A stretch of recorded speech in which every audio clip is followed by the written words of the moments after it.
The council chamber stretched like a cathedral of arrogance, its crystalline walls pulsing with bioluminescent veins that cast dancing shadows across the assembled alien dignitaries.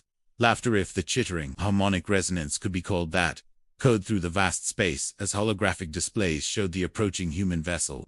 The Zephyrian High Admiral's forearms gestured dismissively at the projection, his mandibles clicking in amusement. "One ship," he wheezed, his translator struggling with the concept of such profound mockery.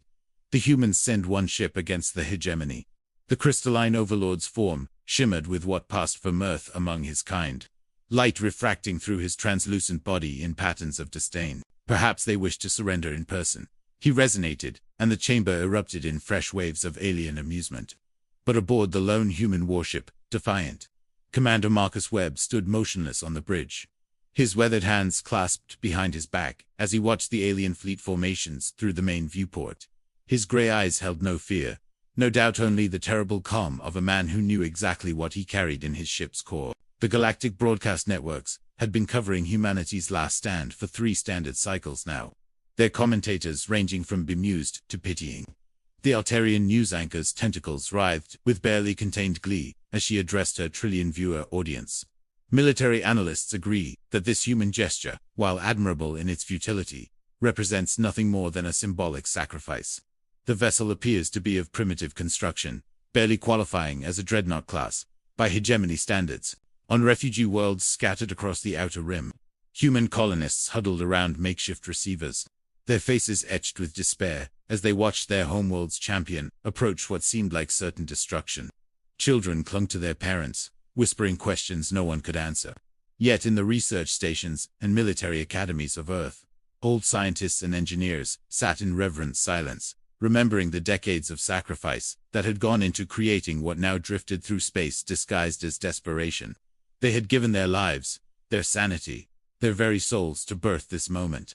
The alien admirals continued their mockery as the human ship drew closer, their massive dreadnoughts arranged in a formation that could have glassed entire systems. "Observe the primitive armor plating," sneered the hegemony's chief tactician, his insectoid features twisted in condescension. Their weapon ports appeared to be ceremonial at best. "It's like watching an ant challenge a mountain." The scale was indeed absurd. The human vessel measured barely 3 kilometers from bow to stern, a sleek arrow of gray metal that seemed almost fragile against the backdrop of the alien homeworld, a massive sphere of engineered perfection that had served as the hegemony's capital for 1,000 years. Yet aboard the Defiant, the crew moved with quiet precision, their faces set in expressions of grim determination. They had volunteered for this mission, knowing they might never see Earth again. But they also knew they carried humanity's answer to a century of subjugation. The scanning arrays aboard the human ship worked in perfect silence, mapping every energy signature, every defensive grid, every structural weak point of the alien homeworld below. The hegemony's intelligence officers dismissed the scans as desperate reconnaissance, or final posturing, their own instruments detecting nothing more threatening than standard sensor sweeps. They could not see the quantum processors deep within the Defiant's core, could not comprehend the calculations being performed at the speed of thought itself. In the depths of space, isolated from the coming horror, the ghostly image of Earth's leaders flickered through secured memories, their faces haggard from the weight of their decision. "We never wanted this war," the president had said, her voice barely above a whisper.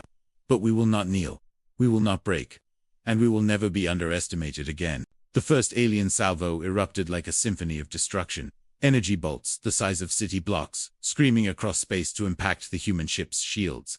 The Defiant shuddered under the assault, her hull groaning as exotic energies cascaded across her defensive barriers.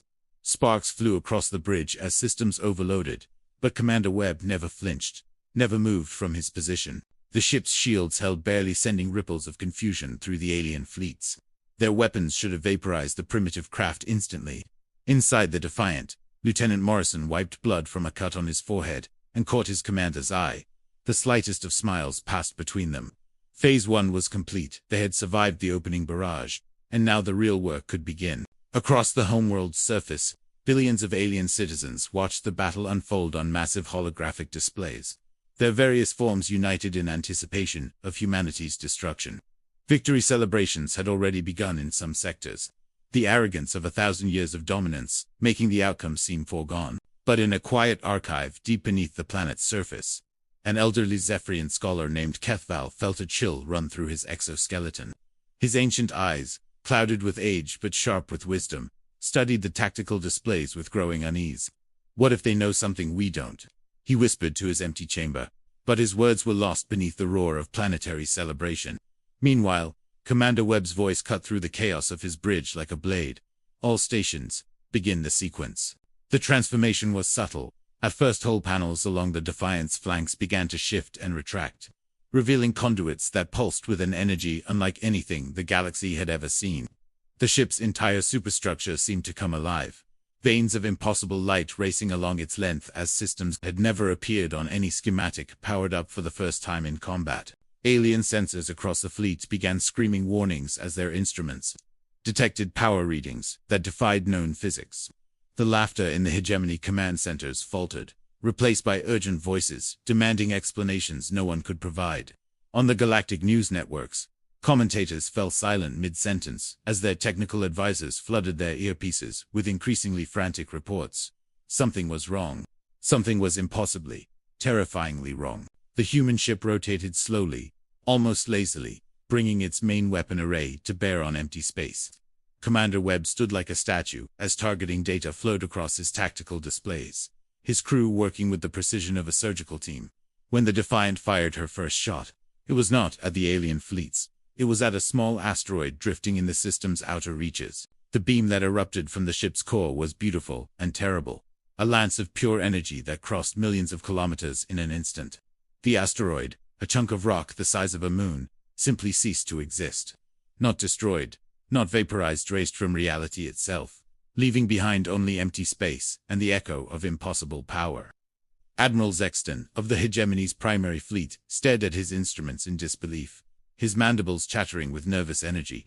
A parlor trick, he declared, but his voice carried no conviction. Nothing more than an elaborate display.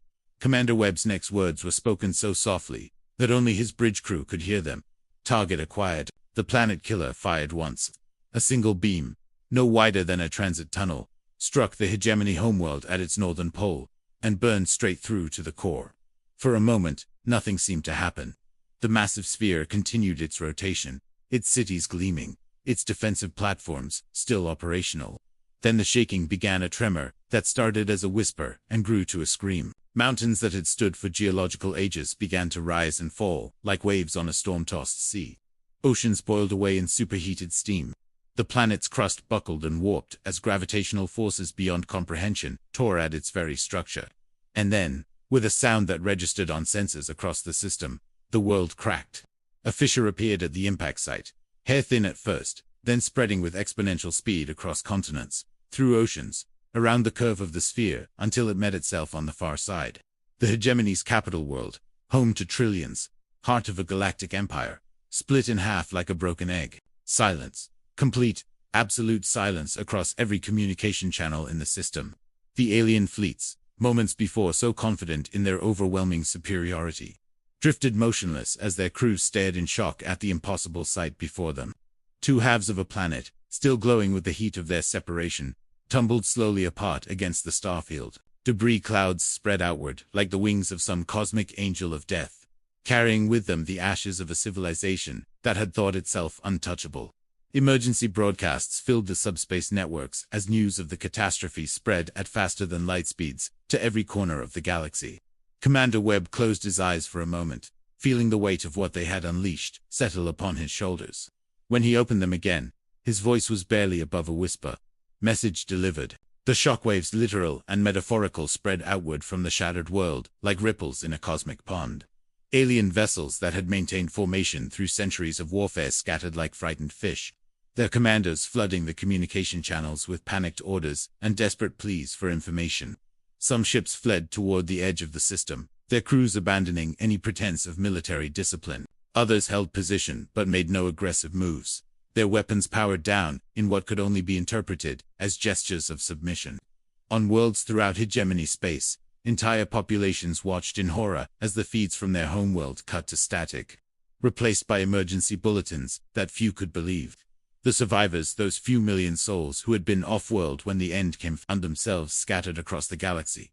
Refugees from a nightmare made real. In the ruins of the council chamber, now drifting in two separate pieces through the void, the crystalline form of the Overlord flickered weakly, his consciousness trapped in a dying shell. His last coherent thought was not of revenge or anger, but of simple, overwhelming bewilderment. How had they so completely misjudged the small blue world at the edge of the spiral arm? The Zephyrian archives, sealed in quantum storage matrices that had survived the destruction, would later reveal the truth. Humanity had been preparing for this moment for over 3 centuries. Ever since first contact had revealed the galaxy's true nature. Every scientific breakthrough, every technological advancement, every diplomatic humiliation had been leading to this single instant of terrible revelation. The historians who would study these records would write that this was the day the galaxy learned that humanity's greatest strength was not their weapons or their ships, but their patience. The transformation was immediate and galaxy-wide. Species that had served the hegemony for millennia suddenly found their voices, declaring independence from an empire that no longer existed.